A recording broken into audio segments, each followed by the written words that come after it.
இன்னைக்கு கதை வேற ஒருத்தன்னு சொல்லி பேசுகிறேன். நான் ஓப்பனாக சொல்ல என்கிட்ட சொன்ன கதை அதுதான். ஆனால் கேரக்டர்ஸ்லாம் நான் மாற்றிட்டேன். இல்லையா சார்? இவங்க ரூட்டில் போனாங்க, அந்த ரூட்டு வேணாம். பிகாஸ் நான் எக்ஸ்-எம்பி, பார்லிமெண்ட்டில் வந்தவன். நான் மக்களுக்கு நல்ல கருத்தை சொன்னால் தான் அந்த எம்பியை உட்காந்து கிடையாதுன்னு சொல்லி அந்த மேட்ரு வேணால் அது செல்ஃபிஷ் ஆகிடும் சொல்லி அந்த கண்டென்ட் இவங்க சொன்ன கண்டென்ட் ரூட்டை மாற்றி சொன்னது நானும். சாரும் பண்ணாங்க, ஓகே. இன்னொன்று, கடனால் பிரச்சனைனா டெய்லி தான் பேப்பர் பார்க்குறோமே, பேங்க் டார்ச்சரில் வந்து மேலே பண்ண பார்க்குறோம்ல, அது கதை சொல்ல முடியுமா? ஏன் இன்றைக்கி நான் நடனா நாட்டி தேட்டர் 3 தேட்டர் வாங்கினேன். நான் அட்வான்ஸாக 22 ஃபேஸ் போட்டுருந்தேன், என் கேட்டாங்கன்னு போட்டேன். பட் என்ன அப்படின்னா அவங்க பிடிக்கிட்டாங்க. அதுக்கு ஏன் கதை சொல்ல முடியுமா? இதாவது என்னென்னா, ஒருத்தர் ஷூட்டிங் எடுக்கும்போது அதை ஃபாலோ பண்ணி இதை சீன்களை கேன்சல் எடுத்து தெரியுமா சார்? எப்படியும் ஒரு சீன் ஒரு ஹீரோ ஆக்ட் பண்ணுறாருன்னா ஒரு 4 நாள் 10 நாள் ஷூட்டிங் போய் ஒரு ஆளை விட்டு போகிறான், அவன் சொல்லி போகிறான். உடனே போய் ஒரு எழுதி ஒரு கவர் பண்ணி ஒரு ரிஜிஸ்டர் பண்ணி டேட்டை போட்டு அப்படி முடியாது. ஏன்னா சொல்கிறேன், இவர் கதை இன்னொருத்தர் சொல்கிறாருன்னு சொன்னால் இவங்க வந்த கேரக்டர்ஸ் அண்ட் ரூட்டு அந்த கதை தான். ஆனால் அதை மாற்றி வேற ஒரு ரூட்டில் போனது அதை ஒரு டைரக்ட் ப்ரமா பண்ணிட்டு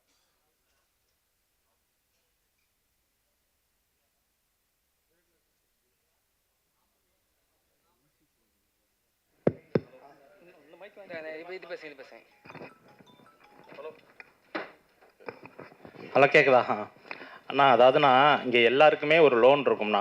கை தூக்க சொன்னால் ஏதோ ஒரு விதத்தில் தூக்கும். யாராவது கடன் இல்லாதவங்கள கை தூக்க சொன்னால் 1-2 பேர் தூக்குவோம். அவ்வளோதான். நான் எல்லாருக்குள்ளேயும் இருக்கிற வாழ்க்கையில் இருக்க ஒரு சின்ன லைன் தான் இது.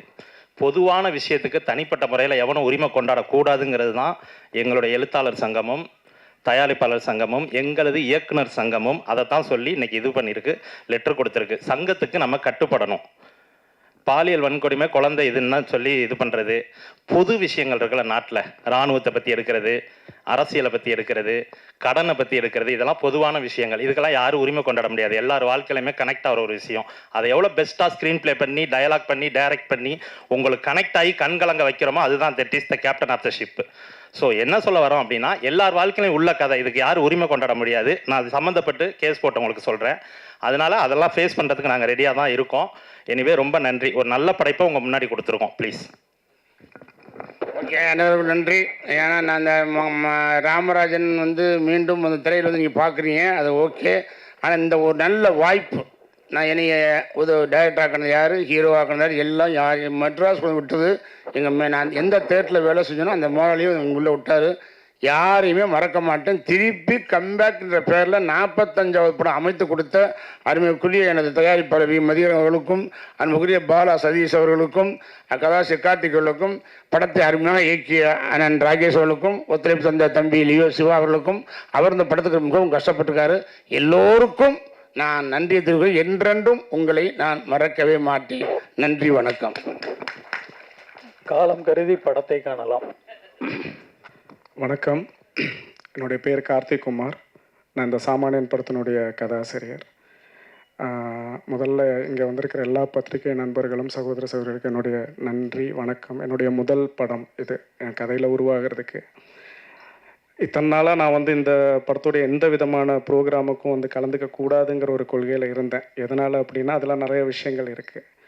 இன்றைக்கி அதில் அங்கீகாரம் அழிக்கப்படலாம், ஆனால் அடையாளத்தை அழிக்கக்கூடாது. இன்றைக்கி என்னோடய அடையாளம் இங்கே அழிக்கப்படுது.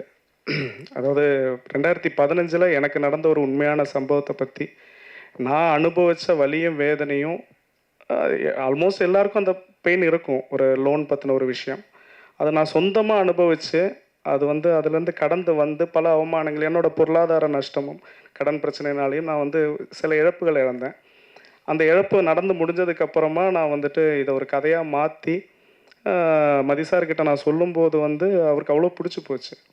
பிடிச்சி இது ஒரு படமாக வளர வளர வளர நான் ரொம்ப சந்தோஷப்பட்டேன். ஒரு கதாசிரியராக இது எல்லாமே எனக்கு கிடைக்கும். எல்லா ஒரு முதல் அடி பயங்கரமாக இருக்குது. ஏன்னா என்னோடய கதையில் ராமராஜன் சார் ஹீரோ, ராஜா சார் மியூசிக் பண்ணுறாங்க, மதி சார் ப்ரொடியூஸ் பண்ணுறாங்க அப்படின்னு சொல்லி இந்த கதை வளர வளர நான் என்னெல்லாம் பொருளாதார கஷ்டங்களையும் என்னெல்லாம் நான் கடன் பிரச்சனையும் பார்த்தோமோ அதெல்லாம் ஒரு தயாரிப்பாளராக இவர் பார்த்தார். இந்த படம் வளர வளர வளர இதுலேருந்து ஒவ்வொன்றா எனக்கு பறி போயிட்டே இருந்தது. இந்த இடத்துல நான் சொல்லணும்னு நினைக்கிறேன்.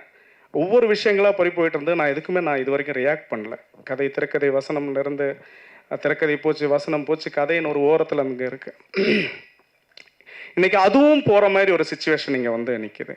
இதில் வந்து என் கதைங்கிறாங்க, என்னோட இதுங்கிறாங்க. ராமராஜன் சார் எப்பேற்பட்ட மனுஷன் அப்படிங்கிறது வந்து இண்டஸ்ட்ரியை தவிர்த்து ஒரு மக்கள் எல்லாருக்குமே தெரிஞ்ச ஒரு விஷயம். கிட்டத்தட்ட 15 வருஷத்துக்கு அப்புறமா அவர் ஒரு கதையில் நடிக்கிறாரு அப்படின்னு வரும்போது, அவர்கிட்ட நான் கதை சொல்லும்போது அந்த கதைக்காக மட்டுமே அவர் வந்து அவ்வளோ ஃபீல் பண்ணி நான் பண்ணுறேன்ப்பா அப்படின்னாரு. இன்னைக்கு இவ்வளோ பெரிய தடங்கல்கள், இவ்வளோ பெரிய பிரச்சனைகள்லாம் தாண்டி நான் மதிசாரை வந்து என்றைக்கும் ஒரு தயாரிப்பாளராக பார்க்கல, ஒரு சகோதரனாக தான் பார்த்துட்டு இருக்கிறேன். பல பிரச்சனைகளை கடந்து இந்த படம் இன்னைக்கு ரிலீஸ் ஆகுது. பட் ரிலீஸ் ஆகிற டைம்லையும் இது என்னோட கதை, இதாவது ஒரு சங்கம் அப்படி இருந்தால் அதில் எத்தனை அனுபவங்களும் எத்தனை பிரச்சனைகளையும் பார்த்து வந்தவங்க பாக்யராஜ் சாராக இருக்கட்டும், ஆர்கே செல்வமணி சாராக இருக்கட்டும், அவருக்கும் எனக்கும் எல்லாம் தனிப்பட்ட நான் நேற்றுக்கு வந்தவன்.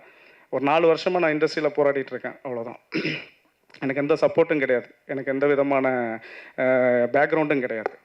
ஒரு கதை எழுதுனேன், சரி அது கடைசியாக வந்து படமாக வருது, இது வரைக்கும் நம்ம எதுவுமே பேசக்கூடாது அப்படின்னு நின்றுட்டு இருந்தேன். ஆனால் இது போய் உண்மையான விஷயத்துக்காக அவங்க சப்போர்ட் பண்ணி பாக்யராஜ் சாராக இருந்தாலும் சரி, ஆர்கே செல்வமணி சாராக இருந்தாலும் சரி, ஆர்வி உதயகுமார் சாராக இருந்தாலும் சரி, எல்லாருக்கும் இந்த இடத்துல நான் நன்றி சொல்லணும். ஏன்னா அவங்க உண்மையான விஷயத்துலேருந்து எல்லா சங்கத்துலேருந்து இது அவங்களுடைய அந்த கதைக்கும் இதுக்கும் சம்மந்தமே இல்லைன்னு சொல்லி லெட்டர் வரைக்கும் கொடுத்துட்டாங்க.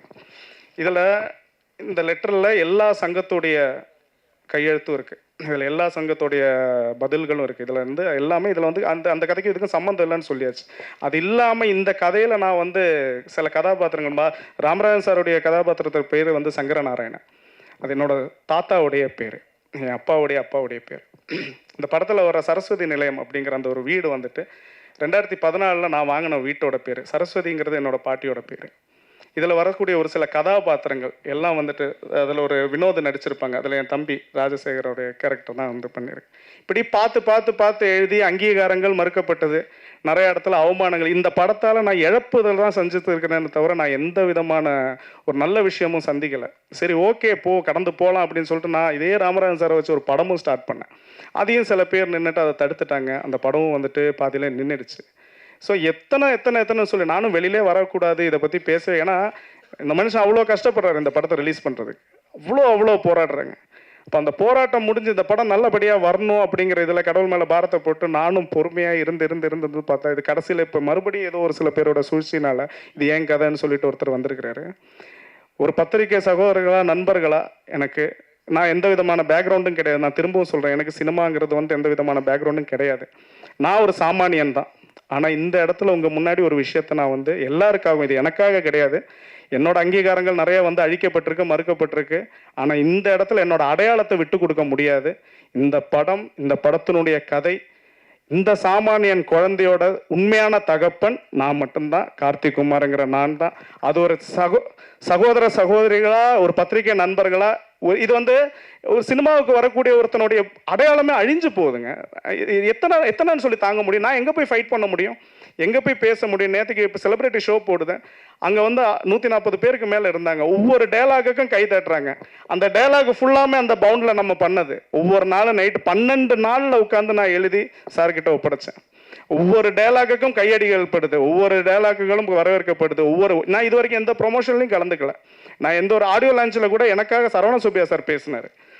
சரவண சுப்பியா சார் வந்துட்டு அவ்வளோ சொன்னார். இதில் வந்துட்டு 23 வருஷத்துக்கு அப்புறமா ராஜா சாரும் ராமராஜ் சாரும் இணைஞ்சிருக்கிறது, பல வருஷங்களுக்கு அப்புறமா மதி சார் வந்துட்டு ராமராஜ் சாரை கம்பேக் கொண்டு வந்திருக்கு, இதெல்லாம் கார்த்தியோட கதையினால தான் அப்படின்ட்டு. இது எதுவுமே வந்து ஒரு பெருமையாவோ இது எதுவுமே நான் இதனால் எதுவுமே நேடலை. ஆனால் இழக்கிறதும் நிறையா இழந்துட்டேன். ஆனால் இந்த இடத்துல என்னோட அடையாளத்தை இழக்கிறதுக்கு நான் தயாராக இல்லை. திரும்பவும் சொல்கிறேன், சாமானியங்கிற குழந்தையோட உண்மையான தகப்பன் கார்த்திக் குமார் தான். தேங்க்யூ.